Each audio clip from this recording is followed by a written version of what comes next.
Memes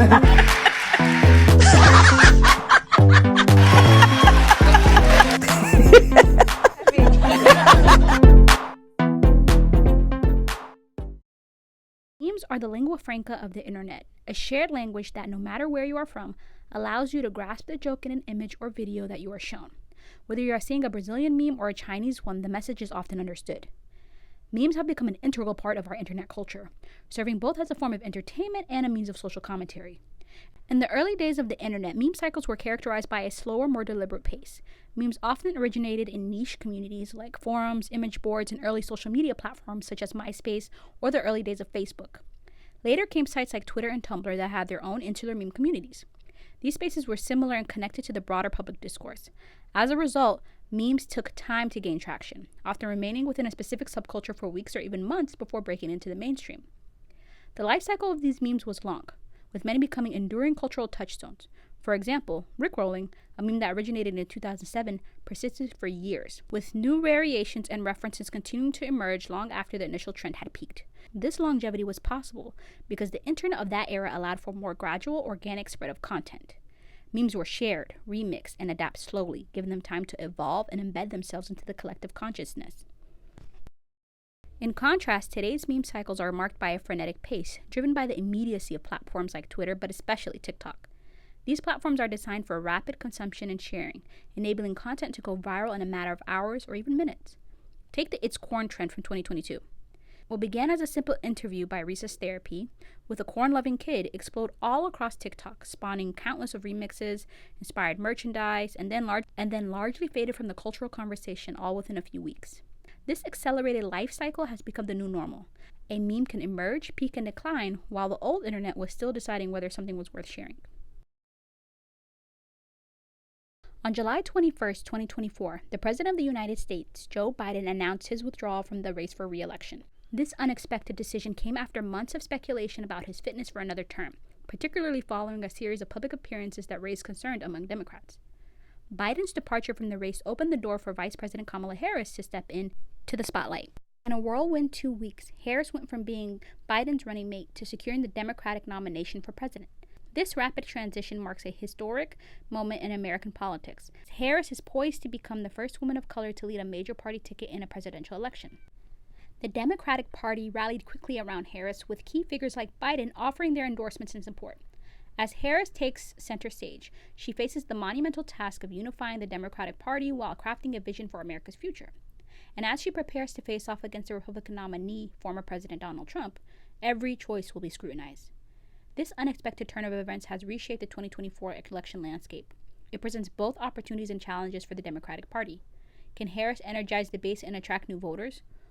Will her historic candidacy be enough to overcome the political turbulence facing the Democrats? Is Kamala really brave? Well, yes. But in all seriousness, let's dive into Kamala's life and strategy as the next iteration of a meme candidate. The herstory of her iconic memes, the trajectory of her digital strategy, and how, if done right, she could meme herself right into the White House. Now, if you're watching this video, I think you may have some understanding of who Kamala Harris is. But if not, here's a quick rundown. Kamala Harris was born on October 20th, 1964 in Oakland, California, to immigrant parents. Her mother, Shyamala Gopalan, was a breast cancer researcher from India, and her father, Donald Harris, is an economist from Jamaica. This diverse heritage has played a significant role in shaping her identity. Harris attended Howard University, a historically black university, where she earned a degree in political science and economics. She later obtained her law degree from the University of California, Hastings College of Law. She then began her career as a deputy district attorney in Alameda County, California, before becoming the district attorney of San Francisco in 2004. In 2010, she was elected the Attorney General of California, becoming the first woman and the first African American to hold the position. In 2016, Harris was elected to the U.S. Senate, representing California. She quickly gained national attention for her sharp questioning during the Senate hearings, particularly during the confirmation hearings of Supreme Court Justice Brett Kavanaugh. She is also a stepmother, often referred to as Mamala by her stepchildren, but she does not have any biological children. Harris is married to Douglas Emhoff, a lawyer who is the first ever second gentleman of the United States. In 2020, Harris made history when she was elected the Vice President of the United States alongside President Joe Biden, becoming the first woman the first black woman, and the first person of South Asian descent to hold the office. Now that we got that out of the way, let's talk about Kamala's personality. Kamala is so spirited. Yeah, let's go with that. And the internet memes her for it. The internet has always had its own way of processing political events, and memes are a big part of that. Memes about Harris have exploded all across social media platforms in the last few years, but especially more recently, there has been an explosion of memes that make her probably one of the most memed politicians in history. One of the most prevalent meme trends focuses on Harris's well-known laugh, which has become something of an internet sensation. Perhaps one of the most unusual meme trends is the coconut tree. The coconut tree quote by Kamala Harris has become a viral part of her political image, especially as she's launched her presidential campaign. The phrase, "you think you just fell out of a coconut tree," originated from a speech she made in May 2023. Initially, the quote was mocked by Republicans and some of her detractors who found it nonsensical. However, the phrase quickly took a life of its own, being embraced by her supporters with a tongue-in-cheek manner. The quote became a symbol of her campaign, with people using coconut emojis and even referring to themselves as coconut pilled on social media. This out-of-context remark turned into a rallying cry, with the help of the speed of meme culture. Kamala has opened her arms wide to the memeification of her image. This was just the start, and Kamala would need all the help she could get. She has a lot of things going against her in this election cycle. Kamala Harris's public perception is complex due to her various roles over her career. Because she was a prosecutor in California, she earned the nickname Top Cop, which has been both a badge of authority and a point of criticism, especially among those who don't want a self-identified cop running a country with the highest incarceration rates in the world. As Vice President Harris has faced scrutiny over her role and the effectiveness of the Biden administration, and when it came to key political issues like the genocide in Palestine, inflation, climate change, student loans, and more key policy issues, she was quiet, while Joe was babbling. Harris's multi-ethnic background as both Black and South Asian has led to discussions about identity. It has sparked debates about how she's perceived and how she identifies herself in different contexts. Is she Indian? Is she Black? This changes dependent on who you ask or what story is being spun.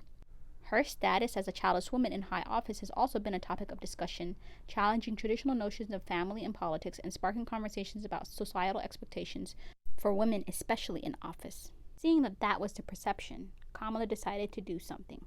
To fight against the negative stereotypes, and especially as the election draws near, she had a clear choice, which was to pander. And the medium she used? Memes. VP Kamala Harris and pop star Charli XCX aren't two people you'd ever think would cross over in any space, but they surprisingly have a lot in common. Both have mastered the art of appearing more progressive than they actually are. Charli XCX has built her brand by packaging underground rave and club culture into a more palatable, mainstream-friendly version. While she is often hailed as an avant-garde pop revolutionary, she's actually creating a sanitized version of a subculture with elements that have existed for decades. Similarly, Harris has cultivated an image as a progressive champion while maintaining notably moderate policies throughout her campaign. Their ability to toe the line and appear more innovative and boundary-pushing while maintaining mass appeal has been crucial to their success. Harris combines her identity as South Asian and Caribbean American with her political career, often leveraging these aspects of her background while pursuing centrist policies, and meanwhile, Charli XCX pushes against the mainstream music norms just enough to seem edgy without alienating commercial audiences, which why Kamala being brat isn't actually that surprising. Both women understand how to play with the perception. This dynamic came into focus with Charli XCX's recent album, Brat, which has taken the internet by storm. The album's seemingly unapologetic, messy, and brash persona has resonated with large swaths of social media users, especially on platforms like TikTok. This moment has been dubbed the Brat Summer. Kamala Harris's unexpected entry into the cultural zeitgeist occurred when Charli XCX tweeted, "Kamala is Brat," shortly after President Joe Biden announced that he would not be seeking re-election, and endorsed Harris as his successor. While there were a few Kamala Brat memes before this tweet from Charli caused a tidal wave of memes, songs, and edits that took it over the top, and Harris, recognizing another opportunity to appear more progressive and youth-oriented than she actually is, ran with it. Meme transformed Harris's public image almost overnight. The Brat Summer meme recast Harris as a quirky, relatable figure, further obscuring her moderate political stance. The campaign has fully embraced the meme, from the rebranding from Biden HQ account to the Kamala HQ account on X, to incorporating Brat memes and the infamous coconut tree anecdote. And in many ways, Harris is becoming the evolution of Trump's social media strategy. Just as Trump's campaign relied heavily on memes and internet culture to energize his voter base, with people even voting for him as a joke based on memes, Harris is using this manufactured rap persona to connect with young voters. The upcoming election, it seems, will be a battle of the memes. Before we get into the whole MAGA versus brat thing, let's talk about the propaganda we're seeing, especially with political memes. Sure, memes often start with regular people, but they turn into these super powerful tools that can reach as many people as traditional media.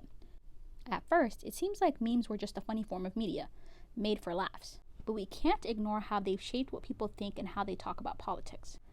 Memes spread fast, and everyone can see them, making them perfect for pushing certain beliefs out. Take Kamala Harris. There are memes supporting her and others criticizing her, boiling down her big political issues into one bite-sized and shareable content. Like that brat meme, it's helped rebrand Harris as someone younger voters can relate to and see as defiant. It might look natural, but it's playing a big role in how people view her. What makes meme culture so effective as propaganda is that it bypasses the usual media gatekeepers. Unlike news articles or political ads, memes just fly around social media, reaching all sorts of people, even those who usually don't care about politics. Anyone can make and share a meme, which seems more democratic, but it also means these messages can be twisted, whether on purpose or not. Even when regular folks make memes, they can still end up serving political campaigns or movements. The memes about Kamala Harris might look like grassroots support, but they line up with what her campaign wants. I wouldn't be surprised to find out how many of the memes were actually being made by Kamala's campaign, and by using these memes, her team can build up a good image and get voters excited and fight off any negative commentary said about her. Memes are an effective way to use digital propaganda, subtly shaping what people think and how they act without looking like they're trying to manipulate anyone. It gets hard to tell where the joke ends and the influence begins. Millennial MAGA versus Gen Z brats. The 2024 US presidential race has a generational divide going on, and it's between Gen X and Millennial MAGA era and Gen Z's newer perspective on politics. If you want a clear-cut example of this, let's look at the two most identifiable memes of each era, Pepe the Frog and Brat. During the height of the MAGA movement, Pepe the Frog emerged as a significant meme symbol. Originally made as a harmless cartoon character created by Matt Fury, who, by the way, hates what this was adopted into, sent out cease and desist because of it. Pepe was co-opted by far-right groups, becoming the potent emblem of their online presence. The meme transformed from a simple comic frog to a symbol of political rebellion, all thanks to how millennials view politics as one big joke. Not that it's changed much, but millennials were probably the first generation in a long time that didn't look at voting or politics as important. Neither side delivered on any promises. The ubiquity of digital platforms made it easier to share your own discontent and find people who think like you, for better and for worse. The Brat meme reimagines Kamala Harris as a character, and I don't have a better word for this, but it's just cunt. The Brat meme is youthful, defiant, exaggerated, and weirdly hopeful, a stark contrast to the MAGA era memes that were so miserable. Donald Trump himself is a walking meme too. His presidency was marked by his remarkable ability to become a meme, sometimes intentionally and unintentionally, turning every tweet, comment, and controversy into viral content. His persona and actions have consistently fueled internet mockery or reverence from his base that view him as the breath of fresh air. He is, unfortunately and unapologetically, himself. But so is Kamala Harris, and Kamala Harris steps into the role of the Democratic nominee, fighting against Trump's entrenched meme presence. A generational clash is happening, but this generational clash is not just about humor, but also about political identity. The Democratic Party, through Harris's campaign, is signaling a departure from the old guard, positioning itself against the far right's more traditional views. They are banking on the fact that the bizarre rhetoric of their opponents will be their downfall. But does she have enough time to change the viewpoints of all those people? Remember in the beginning of this video, I talked about meme cycles and how they changed over time? Well, that's my fear. Kamala Harris's election hopes are banking on the Brat and coconut memes, and they'll definitely be stale by November. They're already stale now. Is Kamala being too reliant on the Gen Z base for their vote? Are they too fickle to rely on when some already seem sick of the memes? Is the ephemerality of the memes a bad idea to base your strategy on? Sure, it worked for Trump, but he had a different era to bolster his base on and time to reaffirm his message. His message was, everybody's bad except for us. And outside of Brat, what is Kamala saying? What is her goal? Is it to toe the party line, to follow Biden's footsteps, to not do anything but coast off identity politics, or make some small changes, which is better than nothing? But will she have enough time? Or will the joke stop being funny before we get to the punchline?